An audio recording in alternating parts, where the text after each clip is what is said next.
이진아, 박상홍 두 분 좀 나와주세요.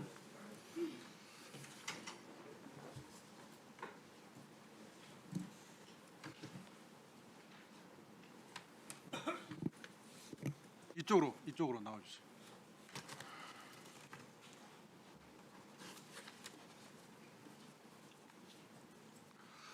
예, 화면 보여주세요. 박상홍 중인의 그 김성태 회장에 대한 충성심, 그건 제가 느껴집니다. 잘 알겠어요. 박상홍 증인이 1313호 검찰청에 출입한 횟수가 23년 3월부터 10월까지 146회입니다. 김성태 회장의 출정 횟수가 23년 1년간 184회니까 2개월이 없음에도 불구하고 146회면 김성태 회장이 검사실에 출정할 때 반드시 박상홍 증인이 같이 있었다, 이렇게 얘기할 수 있거든요. 자, 그러면 우리 이진아 수사관, 예. 이게 정상적인 참고인 맞습니까? 그 김성태 제가 알기로는 짧게 얘기하세요. 짧게. 예. 당시에 그 박 검사님이 소환을 하라고 해서 했고요. 김성태 회장님이 기억이 좀 애매할 때가 많았습니다. 기억이 애매해서 146번을 소환을 해요. 조사도 없이. 이 부분에 대해서 아마 책임지셔야 될 거예요. 들어가세요. 장관님, 법무장관님. 예.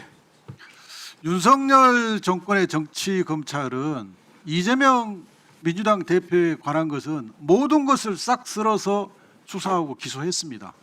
그래서 이 쌍방울 대북 송금 사건도 수원지검이 수사한 것을 중앙지검에 보내가지고 백현동 사건, 위증교사 사건 묶어서 영장 청구했다가 법원에 의해서 영장 기각당했는데요. 그 백현동 사건을 살펴봤더니 이런 거예요. 성남도시개발공사가 백현동 그 식품연구원 부지 개발에 동업으로 참여했으면 약 200억 벌었을 텐데 참여 안 했으니까 배임이라는 거예요. 그런데 생각을 해보십시오. 인허가권을 가지고 있다는 이유로 남의 땅에 인허가를 주면서 그 업자한테 동업지분을 요구하면 이게 정상입니까? 근데 동업지분을 요구 안 했으니까 이게 배임이라는 거예요. 만약에 동업지분을 요구해서 동업지분을 성남도시개발공사가 받으면 이건 딱 떨어진 제3자 뇌물 수수입니다. 그러니까 그것을 동업지분을 받으면 제3자 뇌물수수가 되고 동업지분을 안 받으면 배임이라는 거예요. 이거야말로 이 기소 자체가 조작 기소, 정적 보복, 정치 보복 수사 및 기소라는 겁니다. 이거 꼭 살펴보시기 바랍니다. 이제 뭐 그런 식으로 사건을 처리하고 한다고 하면 전국의 지방자치단체장들도 구속 안 됐다는 단 1명도 없을 겁니다. 그리고요, 지방공기업법 시행령 47조 2에 따르면 도시공사가 타 법인에 출자할 때는 직전 연도 자본금의 100분의 10 이내로 제한되어 있어요. 그러니까 2천억짜리 공사에 10% 200억을 출자하려면 자본금이 2천억이 있어야 돼요. 근데 이 당시 성남도시개발공사는 자본금이 392억밖에 안 됐어요. 이걸 검찰이 모르고 있겠어요? 알면서도 이런 건 다 수사 기록에서 증거 기록 다 뺀 겁니다. 객관의무 위반이죠. 살펴봐 주시기 바라고요. 예. 잠깐 시간 좀 멈춰 주세요. 하동혁 증인 좀 앞으로 나와 주십시오. 위원장님, 하동혁 증인은 이게 귀가 잘 안 들리시거든요. 제가 옆에 가서 좀 물어보겠습니다. 예, 그러시죠.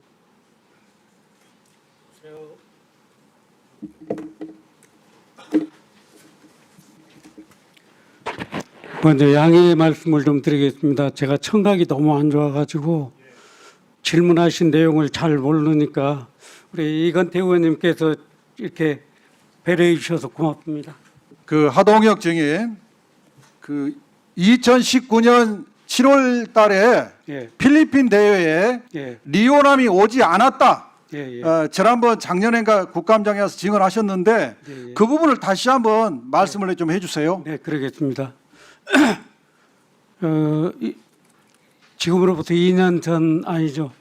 2024년도 10월 2일 날 법사위에서 증언을 한 바 있습니다. 그때 제가 뭐라고 했냐면 이 대북송금 사건은 조작이다라고 말씀을 드렸습니다. 아마 그 속기록에 보면 그게 나와 있을 거예요. 그때는 윤석열 대통령이 집권하에 있을 때고, 그다음에 계엄 선포 2달 전에 제가 조작이라고 분명히 말씀드렸어요. 그 내용도 설명을 드렸고요.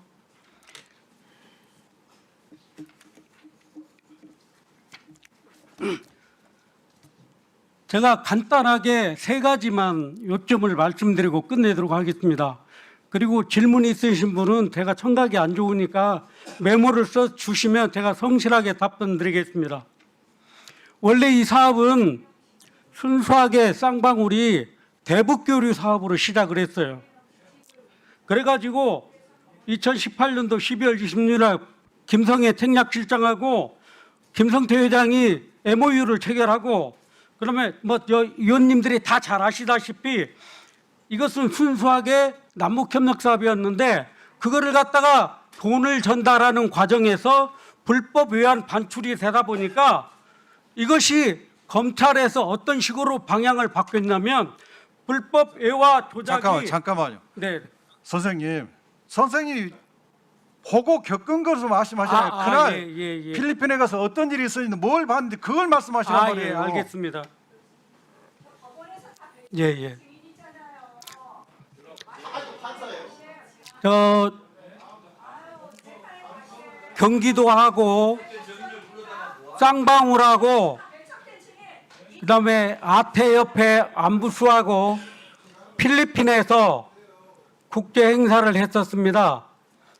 저는 초청을 받지 못했습니다. 경기도에 초청받지 못하고, 저는 송명철 실장하고 교분 때문에 찾아갔었어요. 일부러 자비를 들여서. 그리고 그 행사에 참석을 해가지고 그때야 안부수 아태협회 회장하고 인사도 하고 만찬에도 참석하라는 권면도 받았고, 그리고 이제 행사 진행 중에 송명철 실장하고 이야기를 행사를 진행 중인데, 때가 7월 20일부터 28일 뭐라고 자꾸 저 존경하는 나경원 의원님께서 뭐라고 하시니까 제가 좀 메모를 좀 보고 말씀드려야겠습니다. 조금만 좀 이게 정신이 좀 안 좋으시니까 조금만 필리핀에 갔던 증거 자료입니다. 이거 통일부의 북한 주민 접촉 결과 보고서입니다. 이것은 사전에 통일부에 신고할 수도 있고, 사후에 예상치 못하는 상황에서 만나가지고 사후 접촉 결과 보고서를 제출하게 되어 있습니다. 이렇게 제출하지 않으면 국가보안법 대상이 됩니다. 그래서 저는 당시에 송명철이를 만나고 북경까지 갔다 온 내용을 통일부에 공식적으로 제출한 바 있습니다. 근데 왜 갔느냐? 평양 양무장 건설을 저희가 10군데를 협약을 했는데 자금 조달이 굉장히 어려웠고, 두 번째는 기부금을 받아야 하는데 기부금을 받기가 굉장히 어려웠습니다. 그래서 이 기다리세요. 평양 양무장 건설을 좀 도움을 받기 위해서 필리핀을 갔어요. 2가지 목적이 있습니다. 하나는 공식적으로 대표단 이종혁 위원장하고 송명철 실장하고 조정철 참사하고 그다음에 박명철 민경련 부위원장하고 왔을 때 그분들하고 만나서 뭔가 방법을 찾으려고 했고, 두 번째는 저희가 이제 그 모래 채취권에 대한 약속을 받았습니다. 김성애 책략실장한테. 그런데 그를 송명철 실장한테는 그 이야기를 할 수가 없어서 이거를 뒤에서 작업을 해준 리오나미를 만나고 싶었었어요. 근데 리오나미가 올 수 있었는지 안 올 수 있는지를 기대는 하지 않고 송명철 실장을 만나서 행사가 굉장히 바쁘더라고요. 그래서 이제 잠깐 만나서 제가 사진도 많이 찍고 돌아다녔습니다. 이혼함을 찾으려고. 그래서 안 보이길래 송명천 실장한테 이혼함이 왔느냐 그랬더니 안 왔다고 했습니다. 그러면은 일부에서는 그러면은 이혼함이가 공작권인데 비밀스럽게 왔다 가는데 그러면 왔다고 저 누가 증언하겠느냐 이런 반론도 있을 수 있는데 송명철 실장하고 리오남하고 저의 관계 그리고 안부수와 저와의 관계를 보면 반드시 송명철이는 왔으면 왔다고 하고 저에게 주선을 해서 네. 자금 조달을 해가지고 김정은 장군한테 약속한 것처럼 평양 양묘장 건설 스마트온실을 건설하기 위해서 자기는 실적을 채워야 되는데 당연히 붙여주죠. 네, 알겠습니다. 거절할 이유가 없는 겁니다. 네, 이 정도로 예, 지금 우리 그래서 한국역 통일군단 그 정도면 되셨고요. 예, 자리에 앉아주시기 바라겠습니다. 오늘 얘기를 들어보니까 당시 2019년 상황 관련해서 인간적인 네트워크를 통해서 봤을 때 이혼함이 없었다라는 말씀을 좀 해주셨고요. 예, 들어주시고요. 지금 얘기해 주셨잖아요. 예, 이어서 국민의힘 나경원 의원 질의해 주시기 바랍니다. 아니 조금 전에 나온 증인은요 법정에 나왔던 증인이고 이재명 대통령 찬양글을 하도 써갖고 법원에서 배척된 증인입니다. 우리가 여기 법정입니까? 법정 정말 한심한 국정조사입니다. 자 김성태 증인 앞으로 나오세요.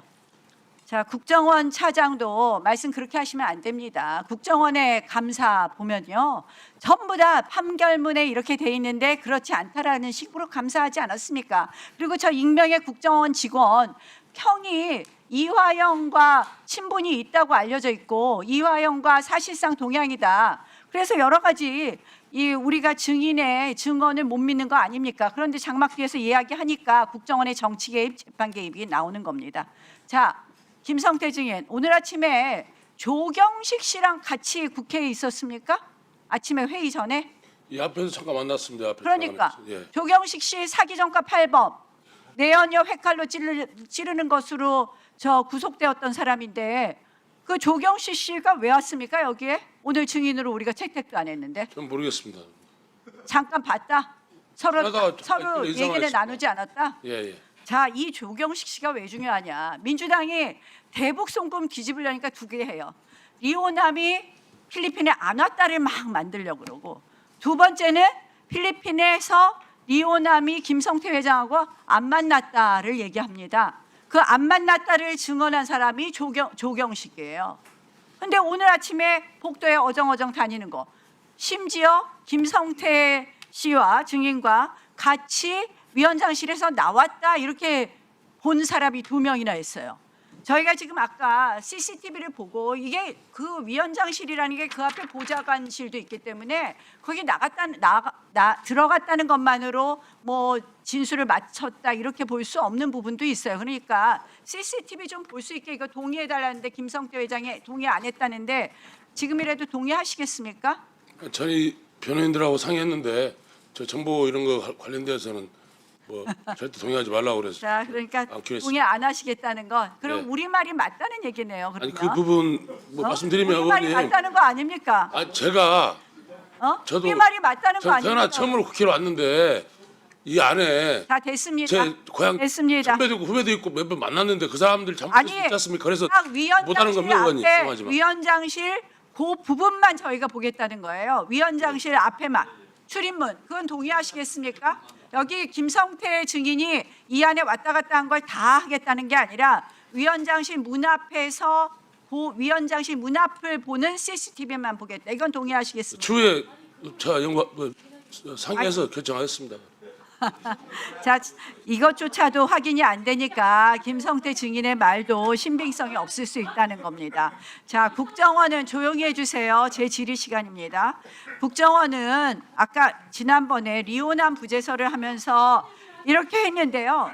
국정원 차장 이거 보면은 이종석 국정원장의 4월 3일 국조특위 발언만 봐도 25일이 빕니다. 25일은 어디 있었다고 보는 겁니까? 궁금해서 물어봅니다. 저희가 12일부터 24일은 제3국, 26일은 중국이라고 했는데 25일은 어디 있었습니까?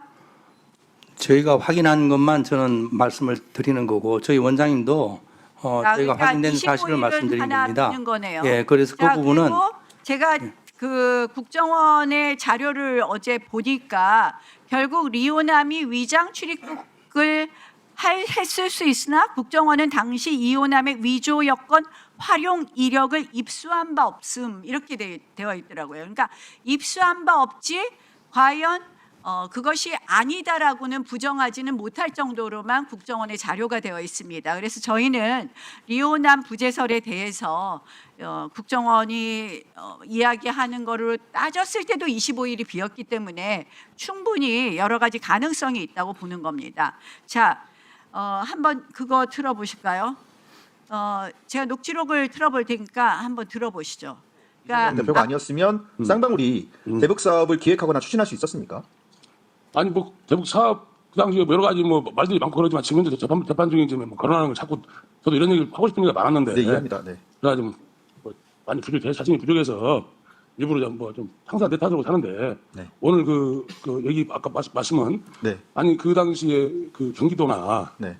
그 당시에 현재 그 대표님 자꾸 제가 뭐 이재명 대표님을 뭐 겸하면서 말씀드리는 게 아니고 네네. 그런 분들이 안 계셨으면은 그 당시에 무슨 그 위원 제재가 있는데 대북 사업을 어떻게 합니까? 결국 저거 목소리가 제 목소리 맞습니다.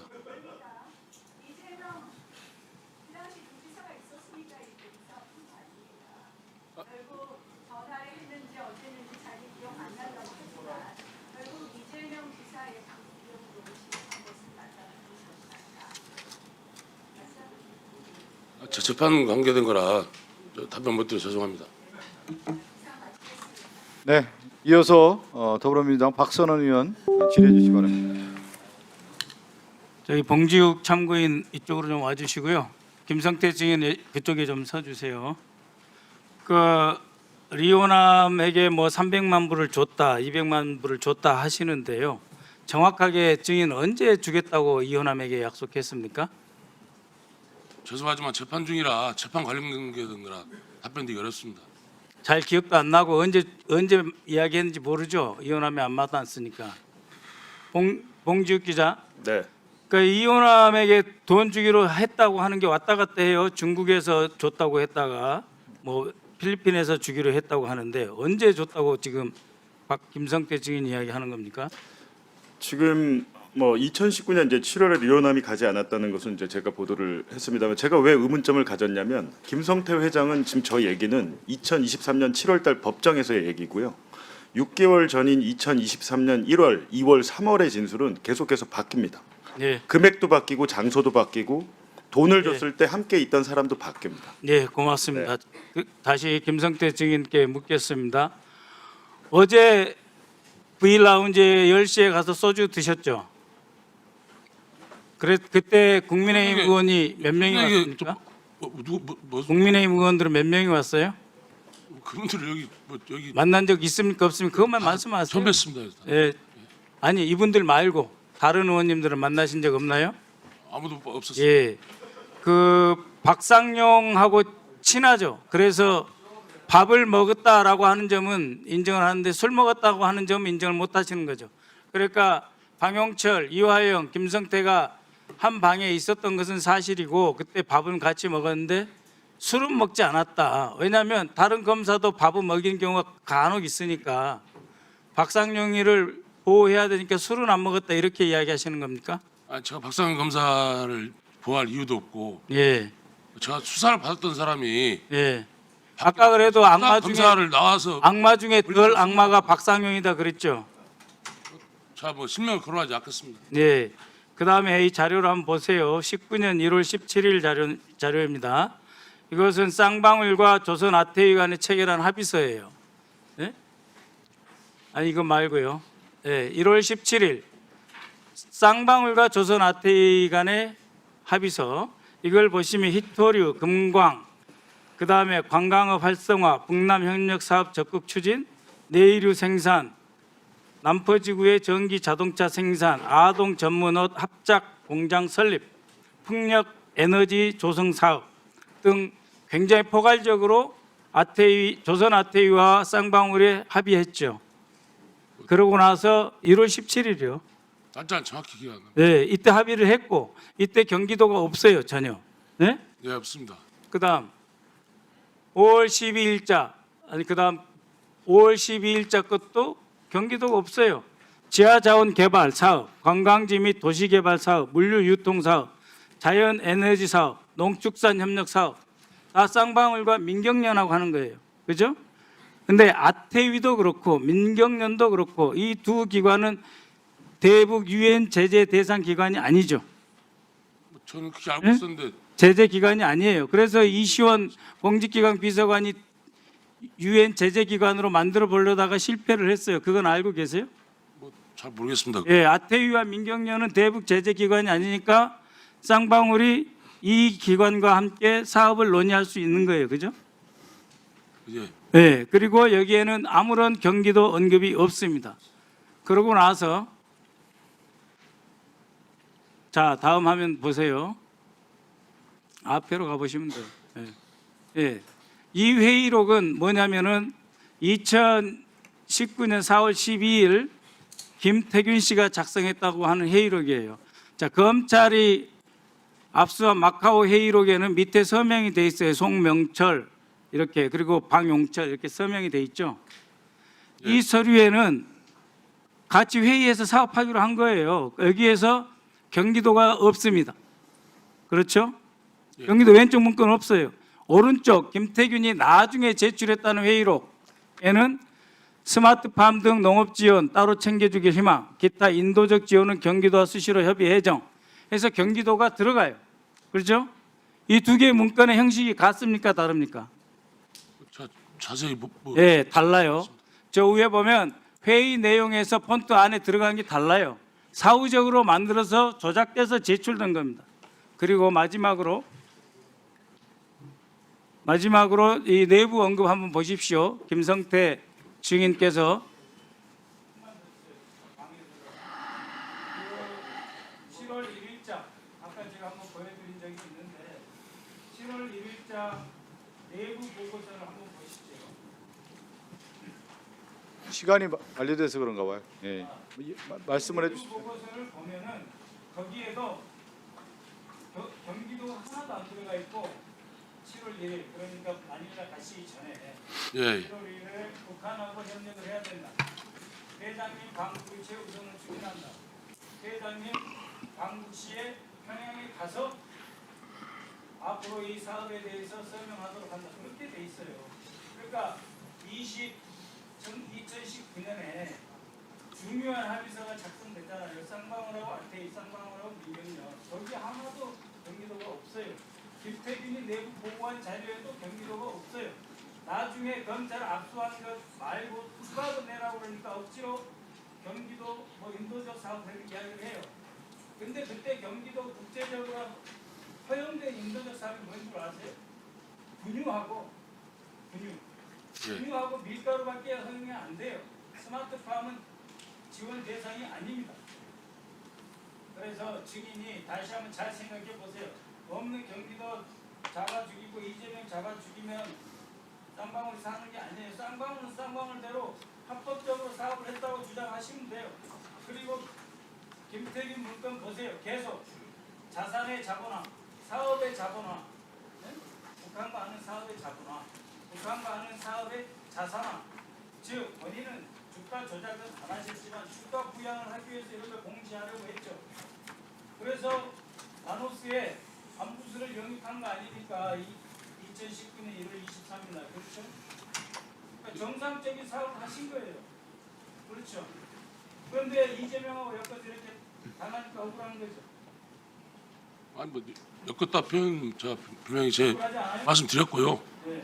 뭐 저도 할 말은 많은데 제 재판이 있기 때문에 객관적으로 전제하는 추후에 특검이나 조사 받으면서 다 설명하겠습니다. 그러니까 객관적으로 전제하는 문제는 경기도하고 하나도 상관이 없어요. 그죠? 그렇잖아 민경련하고 아까 무수상에는 뭐 관계 없다고 나와 있습니다. 쌍방울하고 아들이 쌍방울하고 민경련 그렇죠? 그다음에 7월 2일 내부 회의에 경기도가 어디 존재하시나요? 김태균이 보고한 내부 회의 자료도 없잖아요. 오히려 김성태 증인 특검에서 조사받기 전에 국정조사에서 온 국민에게 진실을 알려주는 게 더 중요한 거 아니겠어요? 아니 어차피 객관적 사실에 관련된 여기서- 부분이 있다고 하면은 여기서 김성태 한다 증인이 말씀한다고 그래서 예. 뭐 저한테 유리한 것도 있겠지만 또 반대로 또 뭐 제가 뭐 얘기하면 다 거짓말이고 저는 악이고 뭐 예를 들어 그렇게 얘기하는 사람은 선이 되고 저는 피해만 돈만 다 날리고 감옥 갔다 오고 지금도 재판 받고 있는데 저는 악이 되고 뭐 어떤 사람 영웅이 되고 이런 거 일일이 따지면 또 말씀드리면 또 의원님들 저희들 뭐 저 안 좋게 네. 보니까 나중에 뭐 정상적인 수사 받을 때 말씀드리겠습니다. 네, 알겠습니다.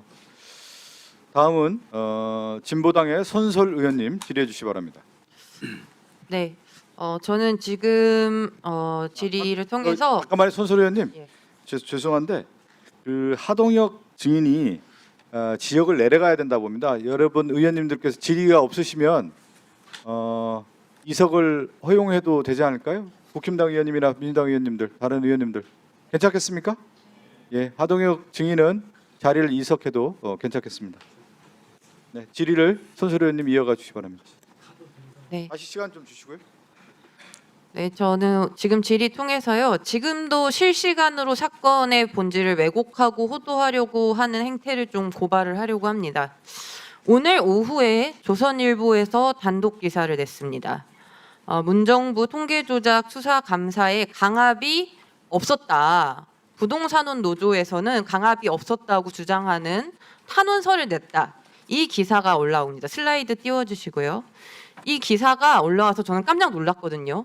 지금 저희가 하고 있는 국정조사 내용에 반하는 내용의 단독 보도가 나왔으니 사실 확인을 해야 될 거 아니겠습니까? 이 기사가 12시 32분에 처음 올라오고요. 14시 35분에 수정되고 15시 42분에 수정되고 16시 31분에 수정이 됩니다. 제가 실시간으로 체크했는데 지금 제가 이 형광펜 처리한 것이 실시간으로 계속 정정된 내용이고요. 처음에는 부동산원 감사에 강압이 없었다 이 타이틀로 걸었는데 그 다음에는 이 부분이 다 삭제가 되고 대통령실 등에서 압박을 밝혀냈다 이런 내용으로 바뀝니다. 근데 여기 구체적인 내용을 보면 검찰 수사의 강압이나 위법한 절차가 없었다는 내용이 담긴 탄원서가 제출됐다라고 처음에 나왔다가 수정되면서 부동산원 직원들이 검찰 수사의 감사함을 느낀다는 취지의 탄원서를 제출했다 이렇게 나오는데 둘 다 가짜 뉴스입니다. 제가 탄원서를 입수해서 확인해 봤는데 이런 내용이 전혀 없습니다. 그러니까 조선일보에서 지금 이 국정조사를 하는 중에 오늘 저 가짜 뉴스를 배포를 한 겁니다. 저는 이런 방식으로 사실 이 사건의 본질을 호도하고 가짜 뉴스를 퍼뜨려서 왜곡하려는 시도들이 굉장히 많았고 지금도 벌어지고 있다라는 것을 좀 말씀드리고요. 이 부분에 대해서는 지금 감사원의 노조에서 낸 탄원서가 이런 식으로 가짜 뉴스가 나간 거거든요. 이거는 정상우 사무총장님께서 제 질의 끝나고 일괄적으로 답변을 좀 주셔야 될 것 같습니다. 뭐 정정 보도라든지 여전히 이 기사를 보면은요 부동산원에서 강압적인 감사가 이루어졌다고 하는 것과 반대 의견이 냈다 탄원서가 제출됐다 이렇게 아직 쓰여져 있습니다. 확인하고 정정을 해야 되는데 왜냐하면 한국부동산원에서 저희 국회에 장시간 감사 받았고 심리적인 고통을 받았다라고 자료를 제출한 바 있어요. 이거 사실과 맞지 않은 기사가 여전히 버젓이 이렇게 단독으로 나오고 있는 상황이라는 걸 말씀드립니다. 네, 이어서요 그 영상 한번 틀어주십시오. 소리가 때문에 다시 처음부터. 네. 당시에 해류가 남쪽으로 흘렀습니까? 북쪽으로 흘렀습니까? 북쪽으로 흘렀기 때문에 해류를 타고 북쪽으로 갔을 거라고 그렇게 북한으로 흐른 거는 맞습니다. 근데 그걸 어떻게 확인했냐고 하니까 그거는 제가 북한으로 흐른 건 맞는데 어떻게 확인했는지는 기억을 못 하세요? 예. 네. 그 이희동 검사가 나와서 저의 질의에 저렇게 답변을 했습니다. 그리고 나서 저희 의원실에 메일로 증언 보충서를 보내왔거든요. 관련해서 정성호 장관님과 안규백 장관님 말씀 주시면 좋을 것 같은데요. 이희동 검사가 저에게 메일로 증거 보충서를 보냈는데 제가 이걸 보고 좀 기가 막혔습니다. 아, 이런 식으로 내용을 짜집기를 해서 또 왜곡을 하는구나. 의원을 상대로도 앞뒤 내용 잘라먹고 본인의 이 말도 안 되는 주장을 하려고 한 거거든요. 제가 저희 메일로 온 거 보여드리겠습니다. 네. 이희동 검사의 공소장을 보면은 이희동 검사가 이 말이 북한으로 흘렸다라는 말이 사실이라면서 본인의 공소장과 판결문 일부를 저희 메일로 보내왔습니다. 근데 공소장에 보면은 거슬러 이동하는 것이 불가능하다 이런 표현이 지속적으로 나옵니다. 슬라이드 있으면 띄워주시고요. 네. 네. 이희동 검사의 공소장에 저 거슬러 이동하는 것이 불가능한 데다 이렇게 나오는데 저 부분을 인용해서 북한으로 흘렀다 이렇게 저에게 또 주장을 하는데 거슬러라는 건 남서쪽을 상정하고 한 표현이고요. 두 번째 보여주시면 공소장에서 이 일부를 저희 의원실로 보냅니다. 슬라이드 띄워주세요. 다음 슬라이드. 네, 이 부분을 저희에게 이렇기 때문에 북한으로 흘렀다라고 주장하는데 이 부분의 다음 문구는 삭제하고 보내요. 다음 문구에 바로 남서쪽으로 흐르고가 나옵니다. 이게 한 문장인데 앞부분만 떼서 저희한테 보낸 거예요. 다음 거 보여주세요. 이게 판결문에 있다는 내용입니다. 판결문에 표류 예측에서 NL1 위쪽으로 몇 개가 발견됐다. 그렇기 때문에 북쪽으로 흘렀다라는 주장을 저희에게 하고 싶었던 건데 이 다음 걸 보여주시면 이것도 한 문장입니다. 이 한 문장의 절반만 떼서 저희 의원실에 보내준 거예요. 근데 뒤에 내용을 보면은 이 맥락은 전체에 이 자료가 신빙성이 있다. 반시계 방향 남서쪽으로 흐른 게 신빙성이 있다. 이 주장을 한 이 문장인데 앞부분만 떼어서 자기의 주장을 뒷받침하는 증거로 저희에게 제출한 겁니다. 저희 의원실에 공소장도 있고 판결문도 있는데 자료를 다 가지고 있는데도 이 검사가 자신의 허황된 주장을 갖다 붙이려고 이 문장 하나를 쪼개가지고 저희 의원실에 보내면서 항변을 한 거거든요. 저는 위증을 덮기 위해서 이렇게까지 말도 안 되는 주장을 의원에게 하고 있는 걸 보고 있자니 수사 과정에서 검사가 얼마나 더 했을까 이런 생각이 오히려 더 강해졌어요. 차영 총장님 말씀해 주시고 장관님 두 분 더 얘기할 수 있어요. 예, 의원님 말씀하신 것처럼 그 탄원서가 제출된 걸 저도 확인을 해보니까 지난 4월 17일자로 제출이 됐습니다. 그 제출자는 부동산원의 노조위원장이고요. 노조위원장은 전체적인 내용은 강압감사는 전혀 언급이 없습니다. 다만 이제 부동산원이 상급기관의 정책상 요구를 존중하여 업무를 수행할 수밖에 없었으며 법을 위반한다는 인식보다는 정부 정책을 지원하기 위해 시급하게 수행할 미션으로 인식하고 그런 어떤 행위를 했다고 그런 우리 재심의가 청구됐으니까 많이 좀 정상 참작을 해달라는 취지였습니다. 아니 그렇게 말씀하시면 안 되죠. 제가 탄원서를 다 읽었는데 그 부분은 아주 일부이고 사실은 이 전반적으로 감사가 잘못된 지점에 대해서 재심의를 노조도 요청을 하고 있는 거 아닙니까? 그리고 이 적극 행정에 대한 면책 이런 감사원의 정책 방향에 대해서 의견을 내고 있는 거잖아요. 예. 근데 지금 조선일보에서 여전히 이 탄원서에서 부동산원에 대해서 강압적으로 이루어지지 않았다라고 주장했다고 지금 기사를 쓴 거거든요. 이 기사를 확인하시고 예. 행정 요청할 건 요청을 하셔야 될 것 같습니다. 말씀하신 부분 어차피 이제 저희가 이 국정조사 특위에서 여러 가지 강압감사 얘기가 나왔기 때문에 저희가 다시 살펴볼 거기 때문에 이번에 탄원서까지 다 감안해서 다 조사를 하겠습니다. 아니 근데 이 탄원서에 이 내용이 없는데 있다고 조선일보가 쓴 거라고요. 그러니까 확인하고 정정 요청을 하실 건 하셔야죠. 예, 필요하면 조치를 하겠습니다. 예, 빠르게 조치를 하셔야 돼요. 가짜 뉴스를 그대로 두시면 안 되는 겁니다. 예, 확인하겠습니다. 예. 예, 하여튼 뭐 이희동 검사의 위증 여부는 국정조사 이후에 저희 그 국정조사 특위의 적절히 판단해 갖고 또는 뭐 고발 조치를 해야 된다고 보고 있고요. 필요하다면 그에 따라서 조치를 하고 다만 말씀하신 내용 그러한 어쨌든 증거에 취사 선택 조작이 있었다고 하면 그런 부적절한 측면을 또 살펴보도록 하겠습니다. 네.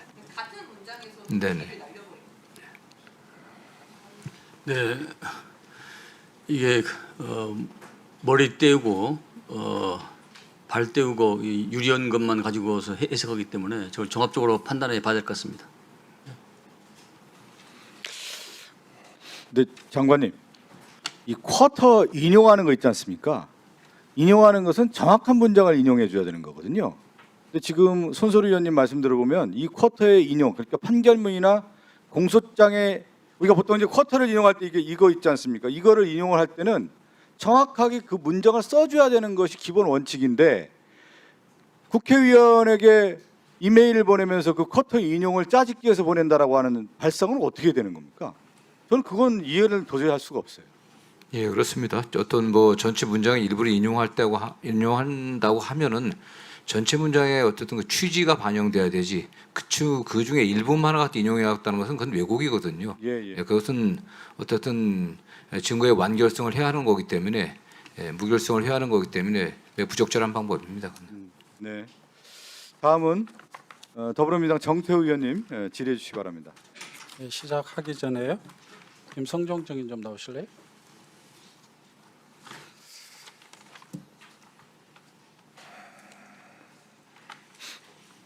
네, 서해 공무원 피사 사건에 관해서 질문하는데요. 이 사건이 종결되기 위해서는 세 가지 조건이 필요했습니다. 하나는 국방부의 SI 정보, 그다음에 해경의 수사 정보, 미국의 수사 공조, 이 세 가지가 다 맞춰져야 최종적으로 결론을 내릴 수 있는 거였잖아요. 그 당시에 이 해경이 입장 번복할 때 수사국장이셨나요? 네, 맞습니다. 네, 그렇죠. 지난번 특위에서 뭐라고 말씀하셨냐면은 최종적으로 입장 변경을 할 때 SI 정보를 열람하지 못했다 이렇게 말씀하셨죠. 네. 자료가 편철되어 있지 않았기 때문에 그렇다 그랬잖아요. 근데 그 전에 2020년에 그 사고 났을 때 해경에서 1, 2, 3차 발표를 하잖아요. 그때는 SI 정보를 가지고 있었다는 정보를 가지고 있었다는 걸 알고 계셨나요? 제 기억에는 그 당시에도 이렇게 뭔가를 해경 측에서 증인 마이크에 가까이 대고 얘기해 주세요. 입수하지는 못했고 우리 직원들이 한 4명 정도가 가서 듣고 보고 온 걸로 그렇게 저는 그렇죠. 그 1차 조사 때는 해경 정보를 SI 정보를 다 열람을 했단 말이에요. 네. 2020년 9월 25일 날 했습니다. 그러니까 처음에 발표를 했을 때 월북 가능성을 배제할 수 없다 이렇게 발표를 합니다. 그때 그리고 나서 2차 발표할 때는 월북으로 판단된다고 얘기를 해요. 된다고 구체적으로 이 발표를 할 때는 이 해경의 SI 정보를 보고 발표를 하는 겁니다. 그런데 나중에 입장을 번복할 때는 SI 정보에 대한 다시 확인도 없이 변경을 했잖아요. 저희들이 그 4명에 대해서 이제 조서에 담으려고 불러서 조서 작성을 하는데 4명 다 국가 기밀이기 때문에 진술할 수 없다 해서 구체적으로 아니 그러면은 입장 번복을 진술을 안 했으면 입장 번복을 해서는 안 되는 거죠. 판단 번복을 해서는. 두 번째로 이 아까도 얘기했듯이 또 하나의 조건은 뭐냐면 해경에서 미국과의 수사 공조를 요구를 했었잖아요. 네, 맞습니다. 그리고 답변이 와가지고 필요하면은 신속하게 처리하겠다라는 답변까지 왔어요. 네. 근데 그걸 참정 안 했죠. 무시했잖아요. 저희들이 이제 애초에 요구했던 자료가 고인이 구글 검색을 했는지 그런 것을 물었는데 미국에서는 확인하지 못했다고 답변을 줬습니다. 미국에서는 어느 시점에 필요하다면은 신속하게 처리하겠다라는 메일이 왔어요. 지난번에 김태호 제1차장 정인한테 물어보니까 그 안보실에 그런 보고가 없었다라는 거예요. 경찰에서, 해경에서. 만약에 그게 보고가 있었다면은 물론 이거는 이제 김태호가 빠져나가기 위해서 하는 발언일 수도 있어요. 보고를 했었다면은 그 결론을 수사를 더 늦췄을 수도 있다. 그렇게 진술을 했어요. 네, 저도 그러니까 뭐냐면 해경은 SI 정보도 다시 확인하지 않고 미국과의 수소 공조 부분도 결론도 내리지 않고 뭔가의 지시에 의해서 입장을 번복한 거예요. 네, 제가 제 판단이니까 네. 들어가시죠. 저희 들어가세요. 해경은 이거는 제가 팩트만 확인하는 거니까. 확신을 얻었습니다. 그래서 더 이상 요구할 게 없었습니다, 의원님. 네, 팩트만 제가 확인하는 거니까. 세 가지 중요한 요소 중에 두 가지를 빠뜨리고 해경이 입장 번복을 한 겁니다. 그때 저 국방부 장관님, 네. 그때 6월 10일 날 안보실에서 최종적인 이제 판단 번복을 할 때 그때 국방부는 2020년 9월 24일 입장에서 변화가 없다. 라는 보고서를 나중에 국방부에서 아마 정책기획관인가 하는 분이 보고서를 씁니다. 그렇습니다. 예. 이 보고서는 사실인 거죠? 그렇습니다. 지금까지도 입장에는 변함이 없는가요? 그렇습니다. 국방부는 그 당시에 정보와 첩보를 종합적으로 분석한 결과 월북 판단으로 그렇게 결정을 내린 것입니다. 그렇죠. 국방부는 SI 정보를 기초로 해가지고 아직까지도 월북 가능성에 대한 그 판단을 가지고 있는 거잖아요. 그렇습니다. 예. 예, 그렇습니다. 결국 이거는 뭐냐면 5월 24일 NSC 실무회의 김태호 1차장 주도하에 회의가 있었고 바로 이어서 해경본청회의 그다음에 해경의 수사심의에 거치면서 6월 10일 날 안보실에서 최종적으로 입장을 바꾸게 되는 거거든요. 이 절차에서 청와대가 주도해서 결국은 기존의 SI 정보와 그리고 해경 수사와 미국과의 공조 절차를 거쳐가지고 최종적으로 결론을 내려야 되는데 결국 청와대가 정치적으로 이 사건을 활용하는 대선 때 활용을 했었고 최종적으로는 텍스트 자체가 사실 자체를 조작해서 번복해서 발표했던 거고 그 뒤를 이어서 감사원과 검찰이 수사를 통해서 그 당시에 이 판단을 했던 사람들 그야말로 판단에 대해서 기소를 했던 이 사건이 바로 서해 공무원 피살 사건이다 이렇게 규정을 할 수 있는 거죠. 네, 동의합니다. 법무장관 네네. 결국 이것도 역시 이 절차에 조작이 있었던 거잖아요. 네, 그렇습니다. 그럼 이거에 대해서 수사를 해야 되는 거 아니에요? 어쨌든 이 일부 관련해서 뭐 이미 재판도 상당도 진행된 바 있기 때문에 저도 하여튼 이 문제 서해 공무원 사건이라든가 또는 대장동 사건들 또는 일련의 여러 가지 검찰 수사 과정에 문제가 있는 것들을 좀 전반적으로 점검을 해야겠다는 생각을 좀 하고 있습니다. 네. 그런데 이게 무죄 판결이 나왔는데 25개 범죄 혐의에 대해서 다 무죄 판결이 났지 않습니까? 그럼에도 불구하고 지금 서훈 전 안보실장과 김홍희 전 해경청장에 대해서는 선별적으로 항소를 했습니다. 네네. 항소 내용이 뭐냐면 사장 명예훼손과 허위 공무수 같습니다. 네네. 이미 이 사건이 그런 그야말로 제대로 SI 정보나 미국과의 수사 공조 최종적인 결론 없이 이 사건의 판단이 번복했기 때문에 결국 이 사장 서훈이나 김홍희 전 해경청장에 대해서 더더구나 무죄가 난 사건인데 선별적으로 항소했다는 건 문제가 있는 거 아니에요? 그 부분도 다른 뭐 법리적인 문제가 당시 있었던 걸로 좀 기억하는데요. 어쨌든 특정한 정책 의도를 갖고 증거를 취사 선택하고 또 자유적으로 선별해서 냈다고 하는 것도 문제가 있는 거기 때문에 그런 종합적으로 좀 판단을 좀 해봐야 될 것 같습니다. 네.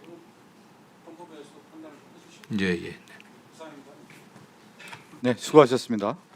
다음은 더불어민주당의 김동아 의원 질의해 주시기 바랍니다.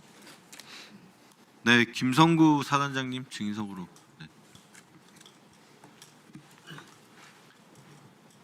네, 반갑습니다, 증인. 지난 4월 9일 국정조사 기간보고 당시 증인께서는 2022년 6월 10일 국가안보실 1차장 주간회의에서 김태호 안보실 차장이 국방부 보도자료 초안을 가져가서 직접 수정했다고 증언하셨는데 기억하십니까? 네. 그런데 김태호 차장은 이러한 사실관계를 일절 부인하고 있습니다. 관련 영상 한번 보시겠습니다. 최초 발표했던 내용이 틀리지 않았음을 재확인 이렇게 해서 대통령실로 갔었죠. 네, 그렇습니다. 그럼에도 불구하고 국방부의 입장 번복을 요구했고 김태호가 증인을 심하게 질책했죠. 그 보도자료 초안을 가져갔습니다. 예. 요구를 해가지고 초안을 가져갔는데 거기서 직접 수정도 하고 그렇게 했었어요. 그러니까 김태호가 직접 수정하고 네. 국방부 보도자료 가져와서 증인이 그 보도자료 직접 수정했죠? 이렇게 발표해서는 안 됐죠? 전혀 아닙니다. 그날 사인펜도 들고 있지 않았습니다. 수정한 적이 없습니다. 의견이 같았습니다. 저는 맹세코 지운 적도 없고 펜을 든 적도 없습니다. 네, 증인. 그 김태호 증인은 그런 적이 결코 없다라고 하고 펜도 든 적이 없다라고 하고 또 요 그 증언 이외에도 아예 볼펜 자체가 그 자리에 없었다라고 하는데 누구 말이 사실입니까? 제가 이제 그 현장에서 일부 내용을 삭선하고 청와대 안보실에 지침을 하달받아 요거를 직접 쓰셨습니다. 쓰셨고 그 수정을 1차적으로 한 이후에 복귀해서도 횟수는 잘 모르겠는데 그 안보전략비서관실에 전화가 와서 문구를 좀 수정하라고까지 이야기를 했습니다. 그 문구를 수정하라는 게 최초 입장을 이제 자 그럼 추가적으로 물을게요. 지금 다음 PPT 한번 보여주시죠. 자, 국방부의 입장이 최초 발표했던 내용과 틀리지 않았음을 재확인 이렇게 기재하지 않았습니까? 네. 근데 김태호 증인이 하는 얘기로는 최초 입장이 월북이 아니다 이런 얘기를 하던데 당시 최초 입장이 월북 추정이 맞았던 거죠? 맞습니다. 그 입장을 김태호한테도 상의를 했고 다만 김태호가 이런 입장으로 나갈 수는 없다 이렇게 하면서 그 보도자료를 직접 수정했던 거죠? 네, 보도자료 뉘앙스를 좀 말씀드리면은 이제 해경의 발표와 연계해서 국방부가 최초에 월북으로 추정을 발표함으로써 국민들이 혼선을 냈다는 것을 일단은 유감을 표명하라는 그런 그 분위기를 만들고 그리고 해경과 연계해서 해경 발표 연계해서 그 월북을 확인할 수 없음을 이렇게 이제 그 표현도 좀 이렇게 제가 정확하게 어떤 표현을 수정하는지 아직 기억은 안 납니다. 근데 삭선한 부분은 제가 직접 봤기 때문에 그렇다는 거죠. 네, 알겠습니다. 당시 그 아까 증인으로 나온 김성종 해양 그 수사국장도 함께 그 자리에 있었죠. 예, 수사국장님인데 제가 저희 얼굴이 잘 기억이 안 나가지고 당시 해경의 분위기는 어땠나요? 그렇게 좀 국방부는 기존 입장을 유지한다라고 했을 때 김태호 차장이 뭐 이것도 바꾸고 저것도 바꾸고 뭐 그런 분위기를 좀 조성했었는데 그때 저희 느낌은 일단 해경 쪽은 정리가 된 느낌이었고 해경은 이미 내 느낌은 그렇습니다. 네, 개인적인 느낌은 해경 쪽은 뭐 발표 내용이나 이런 부분들은 언급은 없었고 누가 발표할 것인가, 언제 발표할 것인가, 어디에서 발표할 것인가 이런 발표 시점이라든지 발표 지역이라든지 그 발표가 누가 할 것인지에 대해서만 좀 이렇게 토의가 됐고 발표 문화는 저희 것만 주로 이미 해경에서는 그렇게 짜서 온 것처럼 보였다는 거죠. 따로 문건은 없었습니다. 해경.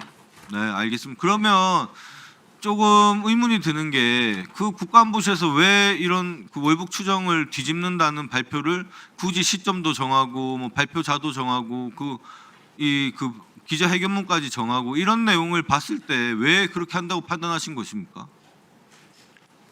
그 부분은 제가 판단할 수 있는 영역이 아닌가. 아니 그래도 그 과정에서 뭐 대통령실로 들어오라 하고 아니면 사후에 그 내용을 조정하라고 했을 때 뭐 들은 내용이나 이런 내용이 없습니까? 일단 저희는 저희 국방부 입장만 말씀드리면 그 발표문을 발표하더라도 우리가 기존 입장과 다른 입장을 내면 안 된다는 것이 저희들의 기본 방침이었습니다. 국방부 자체. 기존 입장이 월북 추정이라 그 말씀이시죠? 그렇습니다. 네. 네, 알겠습니다. 들어가셔도 될 것 같습니다. 그 안규백 장관님, 네. 방금도 우리 정태호님 질의에도 말씀드렸는데 지금 국방부가 이렇게 보도자료가 대통령실에 의해서 잘못된 정보가 나간 거에 대해서 한편으로는 좀 유감스러운 생각이 듭니다. 이 부분에 대해서 좀 어떻게 생각하시는지도 한번 말씀 듣고 싶습니다. 당시에 제가 장관이 아니었기 때문에 소상한 내용은 제가 상당히 제한적입니다만은 그건 있을 수 없는 일이라고 생각합니다. 다만 이 동일한 사안을 정권에 따라서 달리 판단을 했다는 것이 저는 가장 큰 문제고 어떤 계기와 어떤 내용으로 누구의 지시에 의해서 달리 판단하게 됐는가 이 부분에 대해서 저는 이 장소에서 밝혀야 될 내용이라고 생각하고 있습니다.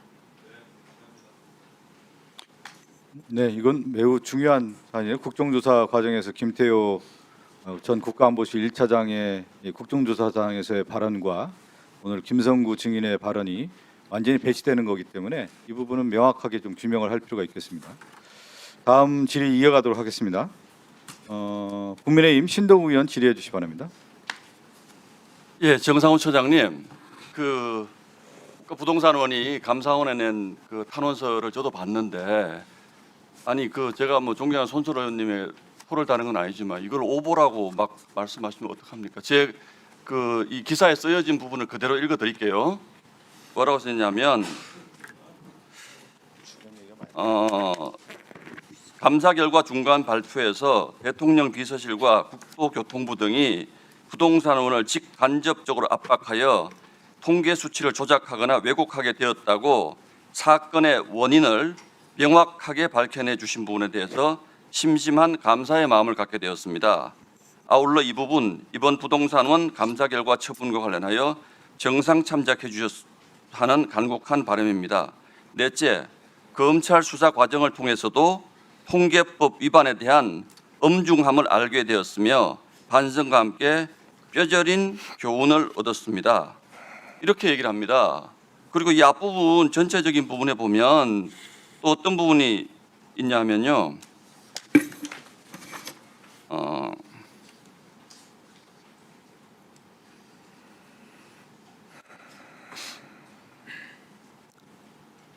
어떤 부분이 있냐면요. 역사적인 비상 상황에 따른 부동산 시장 안정화라는 특단의 범정부적 정책 추진 과정에서 부동산은 상급기관의 정책상 요구를 존중하여 업무를 수행할 수밖에 없다. 이런 내용도 나옵니다. 전체적인 기조는 우리가 통계 조작을 한 것은 맞는데 우리 조합원들이 이 부분을 자의적으로 한 것이 아니고 부동산 폭등과 부동산 시장 안정화라는 상급기관의 요구에 우리가 수용해서 통계를 조작할 수밖에 없었으니 다시 감사를 하면 이 부분에 대해서 정상 참작해달라는 것이 부동산원의 탄원서 내용입니다. 그런데 이 부분이 뭐가 잘못됐다는 거예요? 부동산 통계 조작했다라고 지금 본인들이 지금 시인을 하잖아요. 이 탄원서에서 4월 17일 날 받았다는 거죠. 이거. 예. 어떻게 받아들이셨습니까? 이 문서에 대해서?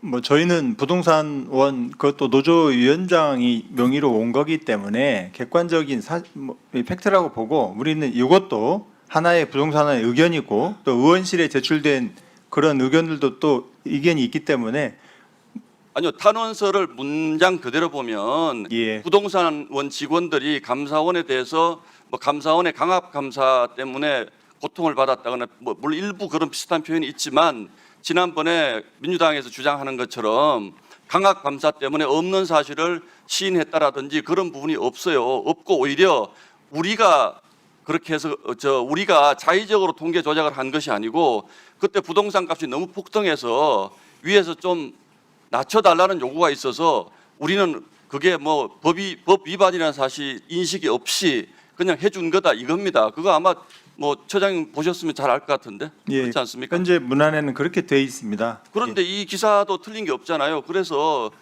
이게 우리 아미 국정조사지만 기사를 오보라든지 이렇게 얘기를 하면 국민들이 큰 혼란에 빠집니다. 그리고 이 기사와 이 탄원서의 내용을 정말 우리가 다 좀 공유했으면 좋겠는데 보면 통계 조작을 했다는 것을 부동산원 노조위원장이 사실상 시인을 합니다.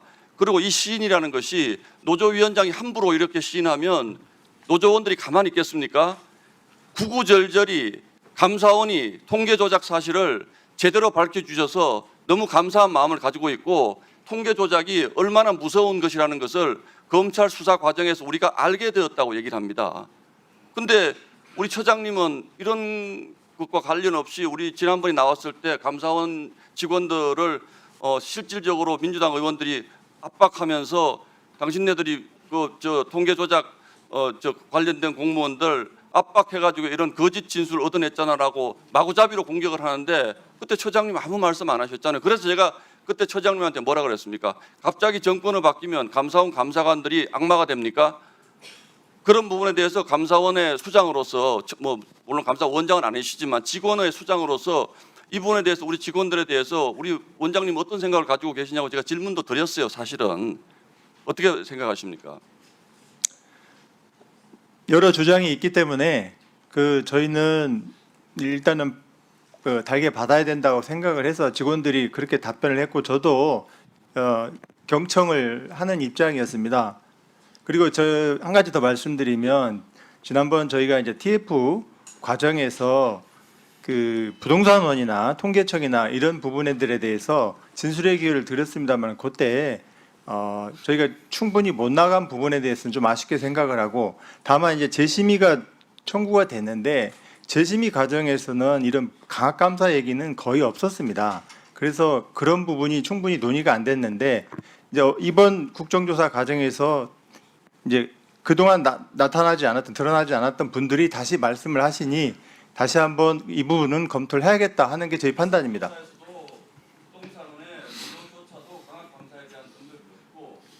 감사원의 2차 감사에서 강압 감사에 대한 부분이 잘 드러나지 않았는데 갑자기 국정조사가 되면서 강압 감사로 통계 조작이 조작되었다는 주장을 하니 참 이상한 일이긴 합니다. 그러나 아무튼 이런 부분들에 문제 제기가 있고 하니까 저는 국민들이 이걸 제대로 알으셔야 되고 또 뭐 제 말에 반박하실지 모르지만 저는 문서를 그대로 읽어드렸다는 점을 다시 한번 강조드립니다. 그래서 이 부동산은 노조의 이 탄원서는 우리가 정말 기담아들을 대목이 있다는 말씀입니다. 예, 수고하셨습니다. 아니, 저는 그 부분과 관련 없어요. 아니, 제가 가지고 있는 문건에 의거해서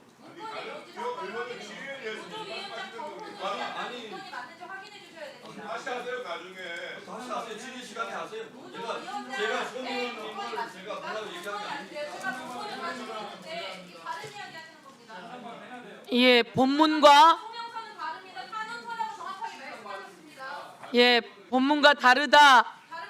노조위원장이 보낸 탄원서와 다르다. 다른 내용입니다. 심심은 감사 이런 내용 탄원서 뒤에 붙어 있는 소명서예요.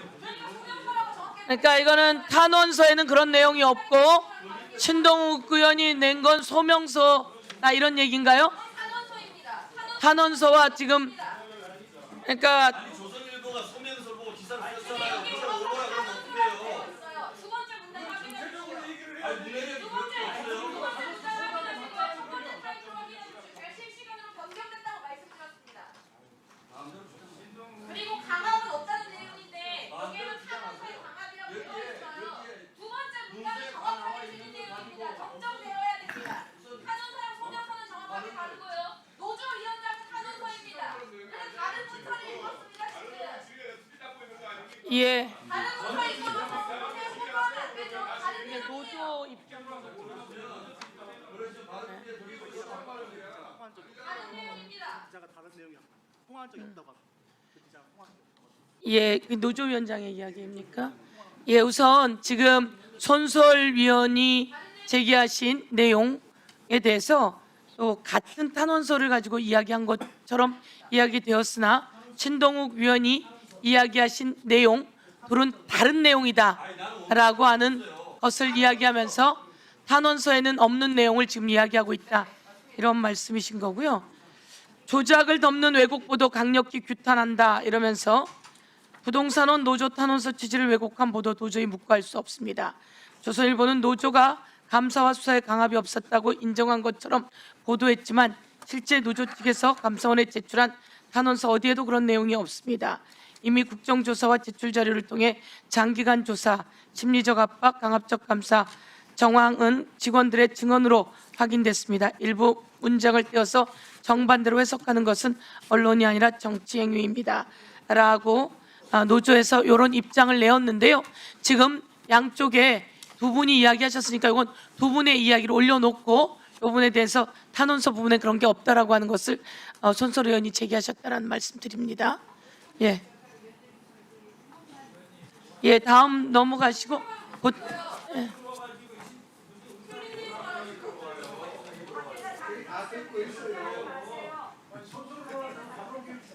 그러면 손설 의원 그 1분 발언 드리고 나경원 의원 1분 발언 드리고 그렇게 하겠습니다.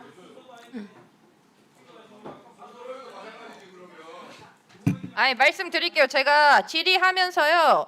이 기사가 12시 32분에 쓰여졌고 14시 35분에 수정됐고 15시 42분에 수정됐고 16시 31분에 수정됐다고 말씀드렸고요.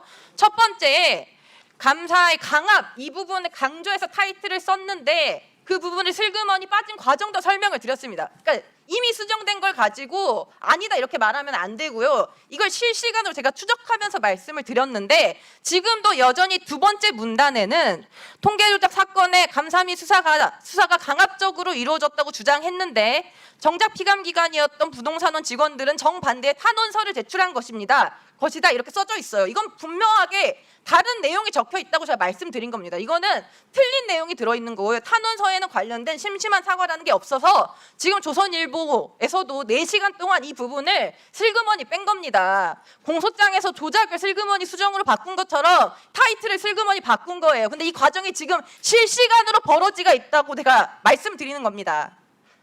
네.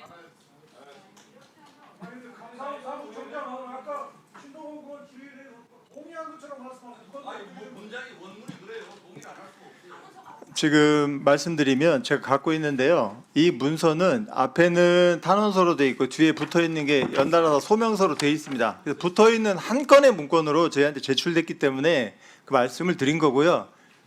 예. 네, 1분 아니 얘기하십시오. 이게 연결이 돼 있습니다. 지금 이 감사원의 탄원서를 낸 것에 대한 해석 부분이 있으니 그 지금 탄원서 뒤에는 소명서라고 되어 있다는 것을 저희 의원들에게 제출해 주실 것을 좀 명해 주시고요. 또 이와 덧붙여서 그동안 검찰에서 계속 내지 않고 있는 서류가 하나 있는데요. 뭐냐면 우리가 지금 가장 궁금해하는 것이 1차 대장동 1차 수사팀이 남겨놓은 보고서입니다. 1차 수사팀이 남겨놓은 수사 보고서가 더 이상 수사가 필요하냐 안 하냐 이 부분이 있는데요. 거기에 대해서 구자연 대행에게 그 수사 보고서도 제출해 줄 것을 촉구해 주시면 좋겠습니다. 그래서 두 가지 서류, 지금 감사원 탄원서에 대해서 지금 서로 해석이 다른 부분이니까 명확하게 하기 위해서 그 탄원서 제출해 주시고요. 그리고 구자연 대행은 그 수사 1차 수사팀의 보고서 제출해 주시기 바랍니다. 예. 예, 제출 검토하시고요. 그 감사원 사무총장님, 예. 이 통계 관련해서 그동안 조작이라고 수도 없이 유병호 사무총장 시절에 보도를 했습니다. 그래서 마치 조작을 한 것처럼 그렇게 했다가 감사원 안에서도 조작이 아니라 수정이다라고 정리하셨죠?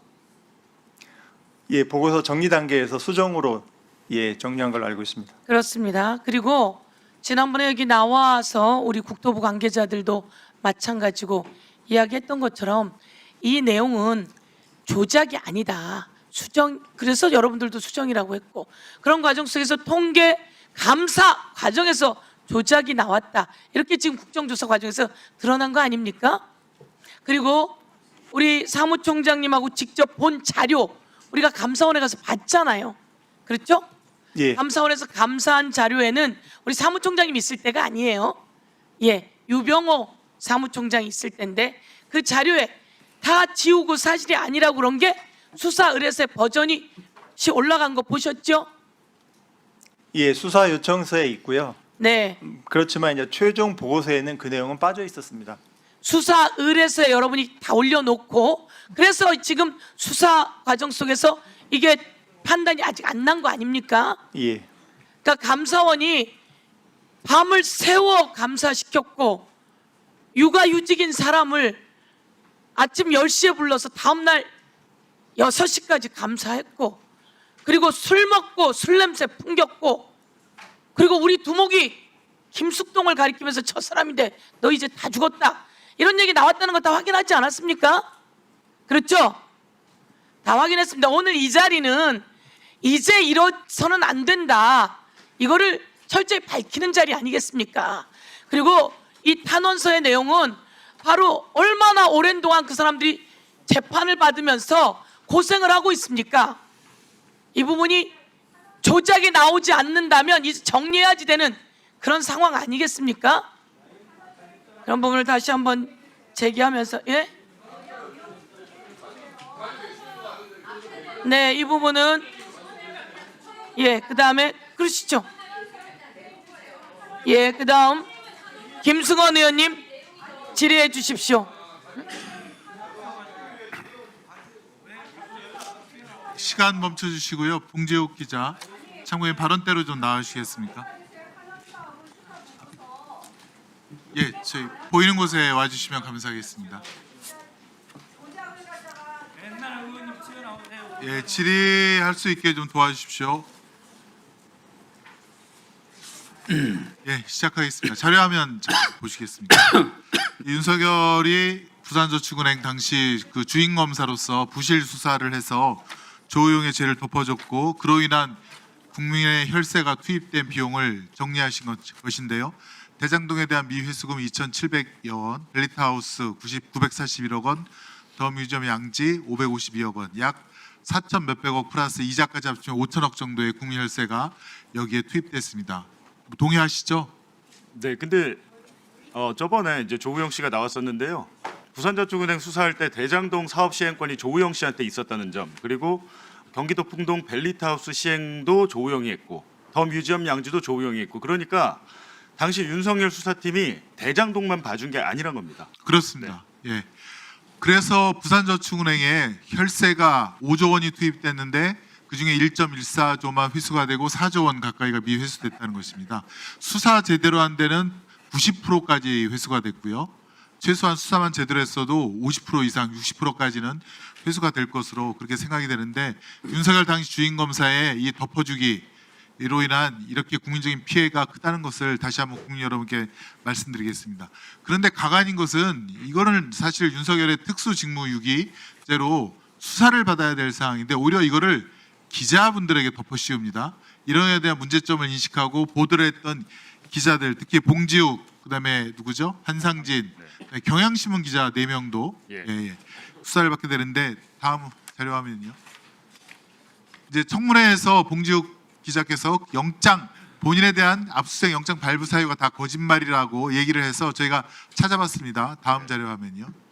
압수수색 영장에 뭐라고 써 있냐면 조우영의 알선 수재 혐의는 대검 중수부의 부산저축은행 사건 수사 대상이 아니었다, 이 부분과 또 피해자 윤석열은 박영수의 요청에 따라 조우영의 범죄 혐의를 인지하고서도 임의로 수사를 진행하지 않은 사실도 없었다. 이 두 가지가 저는 결정적으로 거짓말이라고 보이는데 동의하십니까?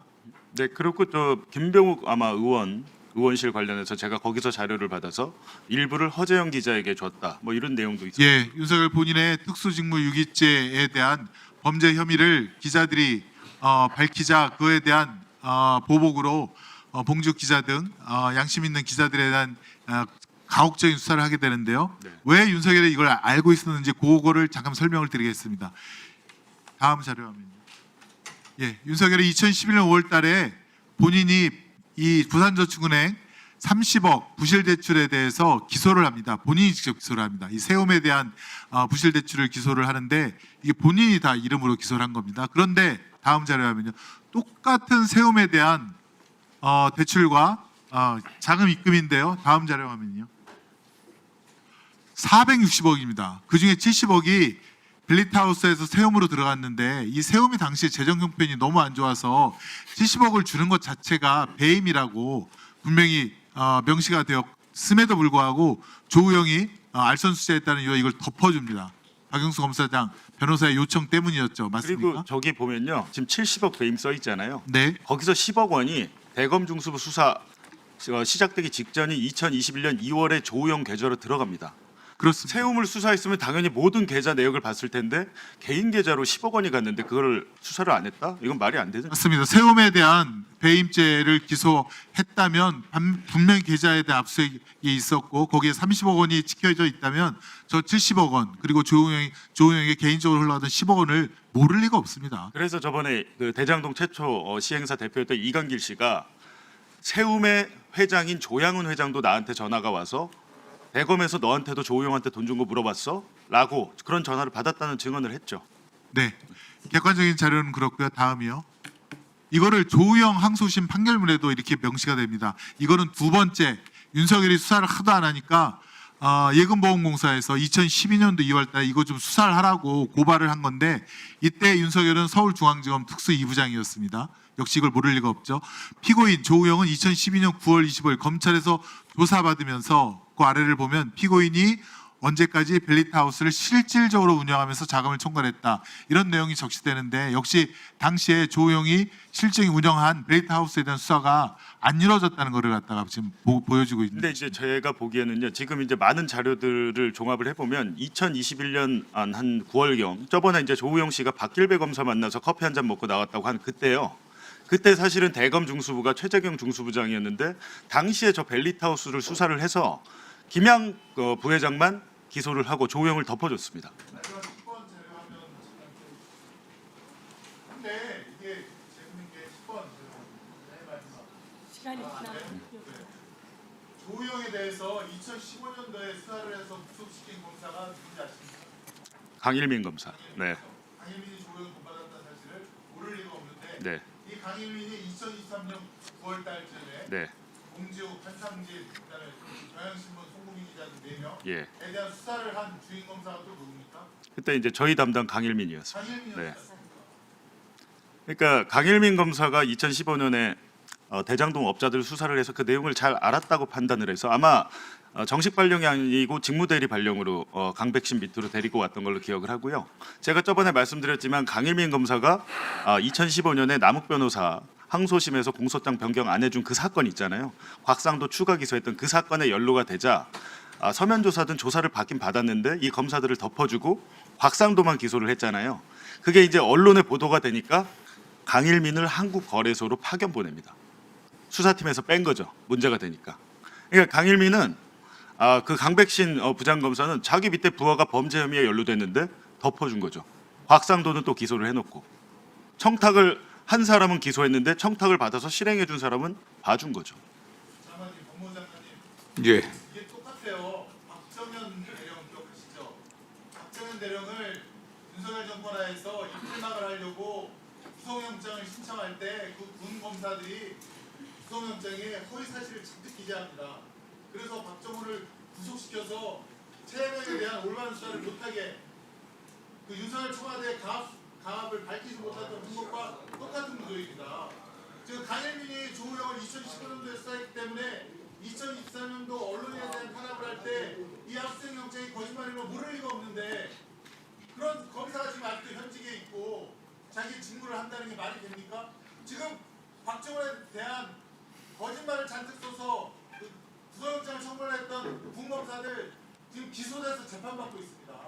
군검사는 제대로 지금 하고 있는데 그나마 이걸 교정을 하고 있는데 왜 지금 법무부 그다음에 대검에서는 왜 강일민 검사를 기소조차 수사조차를 못하고 있는 겁니까? 네. 말이 안 된다고 생각합니다. 네. 예, 뭐 이 부분에 대해서 철저하게 수사하고 군검사가 똑같이 바로잡는 노력해 주시기 바랍니다. 이제 네. 저희도 어쨌든 뭐 그 신분이 보장되는 검사이기 때문에 절차에 의해서 여러 지금 뭐 국정감사에 드러난 여러 가지 문제점들을 어떻게 좀 적절하게 처리할까 좀 준비를 하고 있습니다.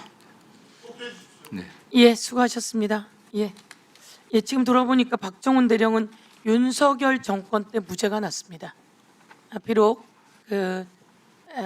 불법 비상계엄을 한 다음이지만 다음인가 전인가 어쨌든 무죄가 났습니다. 박정훈 대령은 무죄가 나고 그때 허위 사실로 구속영장을 치고 이런 사람들이 그 아까 말씀처럼 수사받고 있는 상황이다 이런 말씀이신 거죠? 기소돼서 재판받고 있는 상황입니다. 예, 군에서는 오히려 그렇게 했다는 말씀드립니다. 다음은 이상희 위원 질의해 주십시오. 아니 국민의힘 의원들 질의하는 것도 그렇게 친절하게 좀 교통정리를 해주시면 좋겠네. 예, 참 이 막바지 국정조사 들어보니까 이게 끝날 조짐보다는 참 걱정이 많이 앞섭니다.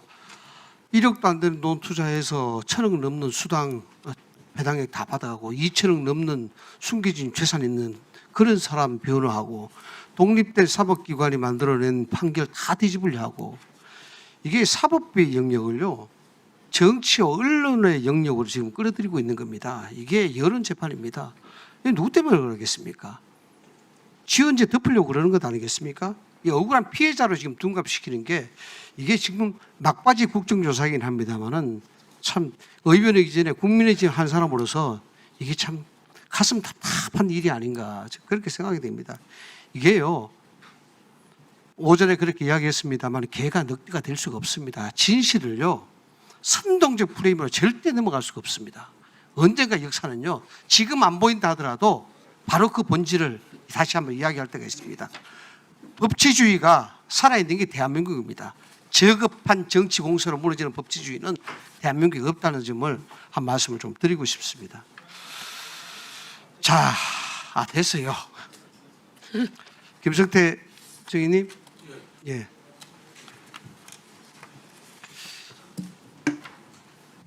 제가 궁금해서 예. 자주 좀 부릅니다. 많이 좀 힘드실 것 같은데 오늘 아침에 저도 조경식 증인을 봤어요. 예. 그 우리 김성태 증인하고 조경식 증인하고는 특별한 관계죠. 한 7년 된 거. 그렇죠. 그런데 오늘 아침에 저도 그분을 보고 왜 여기 왔나 이런 생각이 좀 들었어요. 전혀 관련이 없습니까? 예, 관련이 없습니다. 그냥 여기서 오셨다. 예.